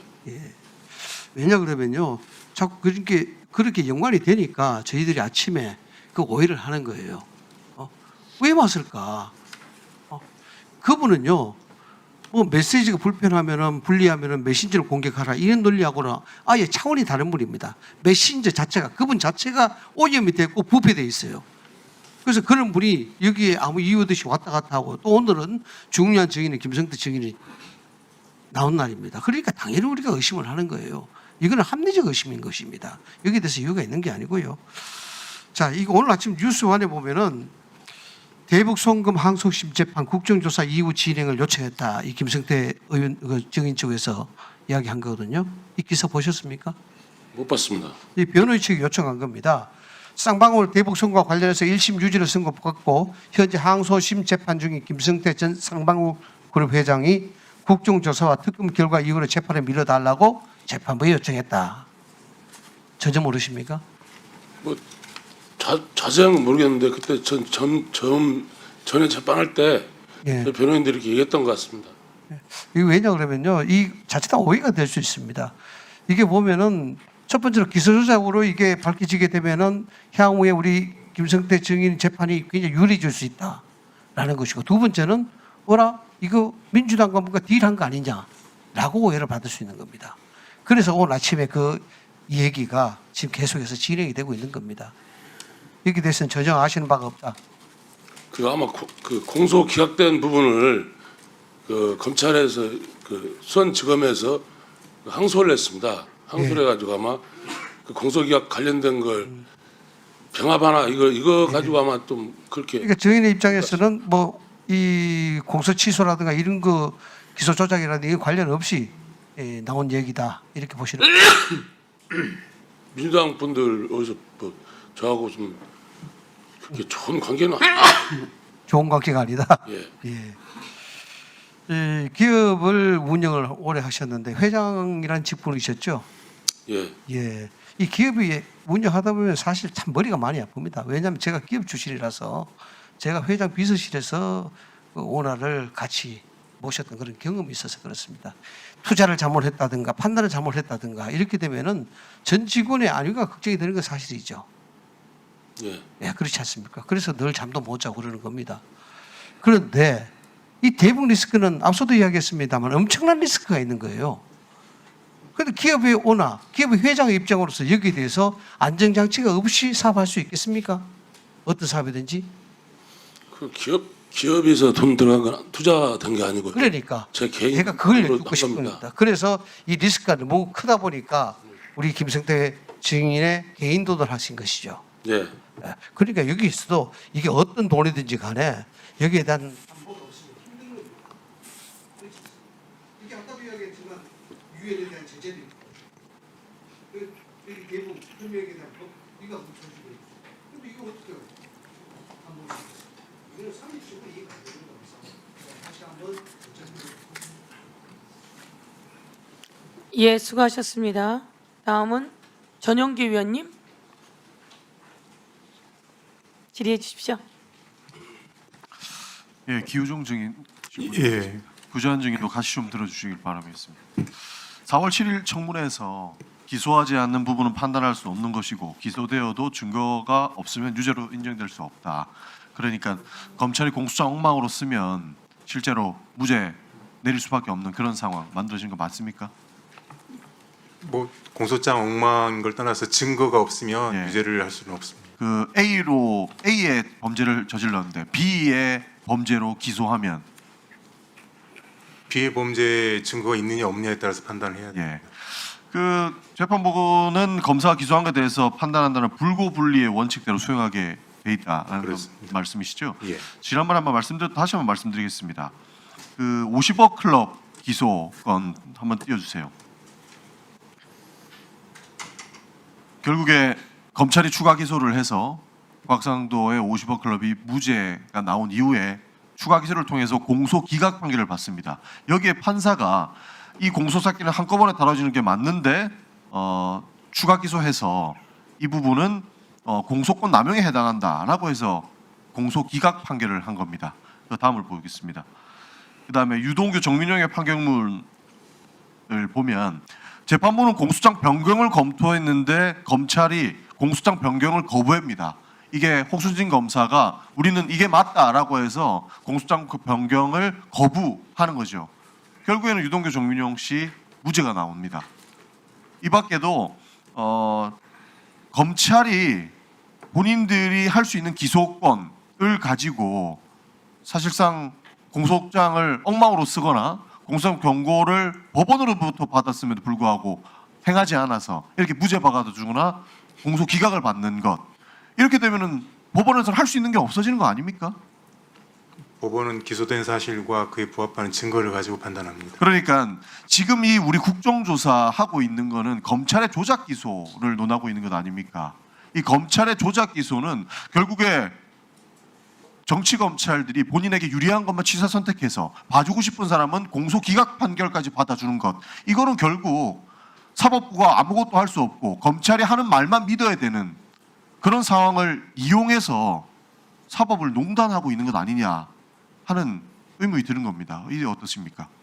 그에 대해서는 제 의견을 드리기 적절치 않은 것 같습니다. 기본적으로 검찰이 지금 여러 가지 사건들을 가지고 있잖아요. 지금 대장동 사건만 보더라도 유동규의 11억 8천만 원은 검사가 경기 남부청에 영장 청구에도 영장을 기각합니다. 그리고 정재창 30억 공갈 사건, 이것도 지금 이기 수사팀에서 막아서 법원은 판단도 못하는 거 아닙니까? 그러니까 검찰이 의도적으로 봐주고 싶은 사람, 그리고 반드시 잡아야 되는 사람 나눠서 기소권을 활용하게 되면 법원은 아무것도 못하고 그냥 당하는 꼴밖에 안 되는 거예요. 그래서 저는 이거는 정치검찰에 의한 사법농단이다라고 생각을 합니다. 법원 입장은 어떻습니까? 뭐 그에 대해서 평가할 입장에 있지 않습니다. 그러니까 소추 재량권의 현저한 일탈이라고 규정을 해도 결국에는 결론도 못 내리는 사법부다. 그러니까 박상현 검사의 녹취 이야기가 안 할 수가 없는 겁니다. 이 부분 다시 한번 듣고 보겠습니다. 박상현 검사 녹취 한번 들려주세요. 두 가지가 더 될 거거든요. 하나는 뭐 제3자 뇌물이든 직접 뇌물이든 어쨌든 그 외국환거래법 위반의 것들이 그대로 제3자 뇌물로 되되 그거는 공범을 이재명이랑 같이 갈 거고, 동시에 그 직권남용, 묘목이랑 밀가루 부분, 뭐 그거는 막 그렇게 중요한 건 아닌데 어쨌든 그것도 이재명 씨랑 공범으로 갈 거고, 그렇게 기소가 되면 결국에는 재판이 절대 신진우 재판장이 선고할 수가 없는 사이즈가 되거든요. 그게 그렇게 되면 좀 지나면 이부 지사는 아마 나갈 겁니다. 저희 저희가 정치 검찰에 의한 사법 농단이다라고 규정할 수밖에 없는 게, 판결은 재판장이 해야 되고 판사의 고유 권한인데 기소하는 검사가 재판장이 선고 못할 사이즈 운운하고 이 정도 되면 부지사는 시간 다 돼서 구속기간 만료로 나갈 거다 이런 얘기를 하고 있어요. 그러면서 다른 재판도 있는데 이건 거의 종범이다라고 하면서 판결을 가지고 논다는 이야기입니다. 어떻습니까? 제가 지난번에도 그 두 가지 부분, 그 재판장이 선고할 수 있는 사이즈냐 아니냐는 부분과 보석 여부, 법원의 판단 영역인 부분에 관해서는 부적절하다고 말씀드렸습니다. 그러니까 지금 사법부의 독립 얘기하고 우리가 사법부를 사실상 모두가 신뢰하고 있는 기관 아닙니까? 근데 검사가 장난치면 이 사법부의 판단도 아무 쓰잘데기가 없어진다는 얘기랑 같습니다. 제가 봤을 때. 그러니까 검찰이 지금 이런 얘기를 아무런 거리낌 없이 하는 것 아니겠습니까? 그러니까 사법부 위에 군림하면서 스스로 이 공소권을 남용하고 있다라고 보이는 것이고, 그렇기 때문에 정치 검찰의 사법농단이다라고 평가하는 입장이 어떻습니까? 그런 입장으로서 제가 평가할 입장이 아닙니다. 부전 증인은 어떻게 보십니까? 이렇게 검찰이 마구잡이로 공소권을 가지고 남용해도 되는 겁니까? 말씀해 주신 부분들을 포함해서 이번 국정조사 기간 동안 제기됐던 여러 의혹들에 대해서 수원이나 중앙지검이나 그 재판에 실제 관여하고 있는 검사들에게 그런 그 문제점들이 법정에서 충분히 다뤄질 수 있도록 하라는 별도의 제가 이야기를 별도로 했습니다. 그래서 그런 부분들 한번 좀 지켜봐 주시면 좋겠습니다. 저는 사법부가 되게 모욕을 느껴야 됩니다. 저는 굉장히 모욕적이라고 생각합니다. 어떻게 검사가 본인의 공소권을 가지고 재판부가 판결할 사이즈 운운하고 있고 판사들의 눈과 귀를 가리고 본인들이 모든 걸 다 할 수 있을 것처럼 그렇게 얘기할 수가 있는 겁니다. 이 부분은 정성호 장관님, 이 부분은 그냥 넘어가서는 안 되는 부분입니다. 예, 맞습니다. 일단 검찰권을 남용하고 자의적으로 행사해 갖고서 어떤 사람한테는 표적 수사를 해 갖고 자백을 유도하고 양형을 갖다 거래한다든가 이런 행태가 보인다는 것은 뭐 있어서는 안 되는 일이고요. 이러한 표적 수사 또는 특정인에 대해서는 오히려 증거를 왜곡 조작하면서 봐주게 하려고 하는 행태는 용납돼서는 안 된다고 보고 있습니다. 저희 매우 엄중한 사안을 보고 있고 대검 처장께서도 말씀하신 것처럼 저희들이 일선 지금 공소 과정에서도 이런 점도 잘 살펴보고 추후에 일단 전반적으로 좀 점검을 해야 되겠다는 필요성을 느끼고 있습니다. 네, 수고하셨습니다. 예, 박상용 검사가 왜 이렇게 무리를 했을까요? 제가 보기에는 아까 박성준 의원님 말씀처럼 매일 1.1 보고를 했고 그 1.1 보고가 용산 대통령실까지 갔고 그게 다시 하명으로 내려오면서 일선의 검사들이 아주 무리를 하고 긴장해서 전화를 하고 이러고 이 녹취가 녹음이 되고 그리고 세상에 드러났다 이렇게 볼 수 있을 것 같습니다. 예, 다음은 우리 곽교택 의원님 질의해 주십시오. 잠깐 시간 좀 멈춰주시고 김성태 증인 이쪽으로 좀 나와주시죠. 예. 나오는 동안 30분까지 하도록 하겠습니다. 네. 오늘 그 증인이 말씀하시는 거 들어보면 일단 뭐 재판 진행 중인 사건이 있기 때문에 구체적인 본인의 진술은 하지 않으신다고 하지만 이때까지 뭐 방용철 증인이 나와서 했던 이야기라든지 전반적으로 기존의 김성태 증인이 재판 과정에서 확인했던 내용들은 대체로 김성태 증인 입장에서는 사실대로 이야기했다 그런 상황인 것 같아요. 그리고 뭐 연어회 술 파티 같은 거 없었고 특히 이화영 씨에 대해서 뭐 김성태 증인이 진술을 이렇게 하라 저렇게 하라는 이른바 뭐 진술 세미나 이런 거에 영향을 미쳐가지고 이화영 씨가 증언한 것은 아닌 것 같다 이런 말씀도 하셨고요. 그 증인이 2025년 8월 11일 날 법원 출석한 다음에 언론 인터뷰를 통해 가지고 이재명 대통령과의 직접적인 공범 관계를 부인하는 입장을 표명했다 이렇게 언론 보도가 있었어요. 맞죠? 예. 예. 그 이때까지 이 대북 송금 사건 가지고 국회에서 청문회도 있었고 국정감사도 있고 여러 차례 김성태 증인을 소환했는데 지금 국회 나와서 증언하시는 거는 처음이죠. 예, 처음입니다. 예. 이제 정권이 바뀌고 하니까 당연히 전에 국회에서 부른 적은 없었습니다. 없어요. 예. 대통령에 대해 가지고는 나눠가지고 뭐 이런 이야기를 해줄 수밖에 없는 입장인 것 같은데 저는 오히려 이 말 때문에 저는 김성태 증인의 진술이 저는 신빙성이 있다고 봐요. 이재명 대통령이 공범 관계로 되는 것은 이화영과의 경기지사, 부지사의 관계에서 성립하는 것이지 김성태 증인이 뭐 이재명 대통령하고 직접 그런 말을 주고받거나 대북 송금하는 것을 이야기한 건 없는 거 아니에요, 그죠? 예. 예. 그래서 지금 이제 대통령과의 공범 관계는 결국에는 이화영 씨는 1심, 2심, 3심 다 확정 판결을 받아서 유죄가 확정된 상태고 결국에는 이재명 대통령이 공범인지 아닌지는 재판을 이제 해봐야 아는 거죠. 뭐 김성태 증인이 그에 대해 가지고 공범이다 아니다 뭐 평가할 지금 증인으로서 위치가 안 되는 거죠. 제가 그걸로 기소가 됐길래 예. 말씀을 드린 겁니다. 예, 들어가 계시면 되고요. 오늘 종합감사니까 제가 종합적으로 조금 물어보겠습니다. 법무부 장관님, 이제 지금 이재명 대통령 쪽에서 제일 신경 쓰는 사건이 두 가지잖아요. 유죄 취지 파기환송된 공직선거법 위반, 그리고 이화영이 유죄 확정된 이 대북 송금 사건. 그런데 지금 국정조사를 하는 것은 유죄 취지 파기환송된 공직선거법은 할 필요가 없는 거예요. 왜? 1심, 2심 다 끝났기 때문에 공소취소를 못해. 그러니까 지금 이재명 대통령에 대해 가지고 아직 1심이 진행 중인, 중단 중인 사건에 대해서는 공소취소를 할 수 있으니까 이것을 지금 대북 송금 사건을 국정조사하겠다고 하는 거 아닙니까? 장관님 어떻게 생각하세요? 저는 뭐 이 국정조사 관련해 갖고 이재명 대통령의 어떠한 의지가 반영됐다고 생각하지 않고요. 관련해 갖고 저도 어떠한 지시라든가 또는 뭐 대화를 안 받고 있습니다. 그런 것 같으면은 지금 저렇게 증인들이 있고 증거도 1, 2, 3심에서 다 제출됐는데 대통령에 대해서 그러면은 억울하면은 재판 재개해가지고 대북 송금한 거에 대해서 과연 알았는지 몰랐는지 공범인지 아닌지 그걸 재판을 진행해봐야 이게 무리한 기소인지 아닌지를 알 수가 있을 거 아닙니까? 국회에서 그것이 무리한 기소다, 조작된 기소다 아무리 이야기해도 법적 판단은 아닌 거 아닙니까? 그렇지 않습니까? 예, 뭐 대통령 재판 재개합시다.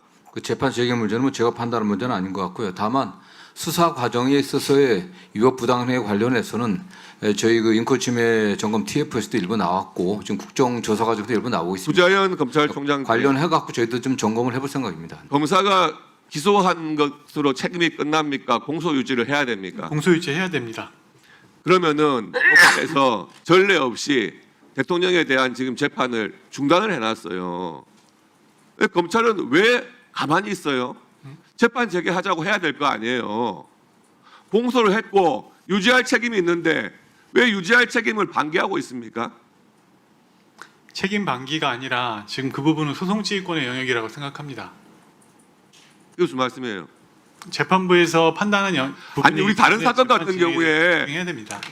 보통 억울한 피고인일수록 빨리 재판하자고 하고 본인이 유죄라고 생각하는 피고인일수록 재판 자꾸 미루잖아요. 그러면 검사들이 법원에서 자꾸 재판 미루고 하면은 신속한 재판 해달라 그렇게 하잖아요 법원에다가. 왜 아무 말도 안 해요? 네? 기호정 법원의 사람들이 네. 검사의 기소가 무리한 기소인지 조작 기소인지 판단하려면 판사가 기록을 보고 판단해야 될 거 아닙니까? 네, 그렇습니다. 재판 재개합시다 대통령. 왜 안 해요?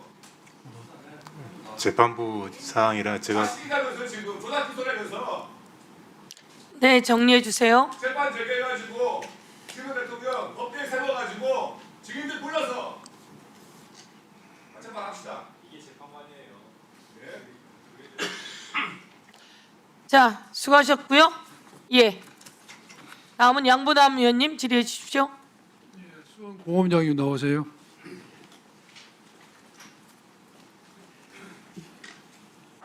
예, 질의하겠습니다.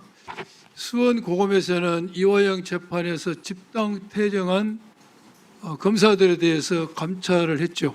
네, 그렇습니다. 감찰에서 2번에 걸쳐서 대검이 보고를 했고 3번 보고 있습니다. 3번. 제 의견은 징계 사안이다라고 보고를 했죠. 네, 관련 책임자들 전원에 대해서 엄정 조치가 필요하다는 그런데 했고, 근데 그 과정에서 대검 감찰부에서는 3번에 걸쳐서 보안 조치 요구가 내려왔죠. 네, 그렇습니다. 그 보안 조치 내용은 뭐고 수긍할 만한 사안이었는가요? 내용이?